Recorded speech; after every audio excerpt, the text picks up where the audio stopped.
မင်္ဂလာပါ School Management Platform မှာပါဝင်တဲ့ Custom Notification အကြောင်းကိုပြောပြပေးတော့မှာဖြစ်ပါတယ်။ Custom Notification မှာဆိုရင်ကျောင်းရဲ့သတင်းအချက်အလက်တွေမကပဲကျောင်းသားကျောင်းသူတွေအတွက်ကျန်းမာရေးမှုတို့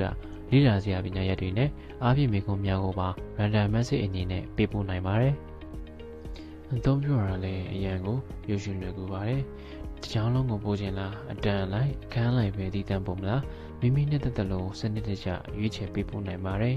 ။ပေးရတွေမှာလည်းစူတောင်းစကားလေးများပေးပို့ရင်မိဘတွေနဲ့အမြဲထိတွေ့မှုရှိနေအောင်ဖန်တီးပေးနိုင်ပါတယ်။ Custom Notification ကကျောင်းရဲ့ပုံရိပ်ကိုပုံမကောင်းမွန်စေပြီးမိဘတွေနဲ့ယဉ်ကျေးမှုရှိစေဖို့ရည်ရွယ်ပါတယ်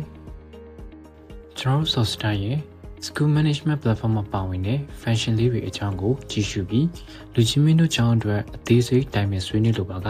ယခုဖော်ပြပါဖုန်းနံပါတ်တို့ဖြစ်စေ Software ရဲ့ Facebook Messenger Viber တို့ကနေဖြစ်စေဆက်သွယ်မေးမြန်းစုံစမ်းနိုင်ပါတယ်ခင်ဗျာ။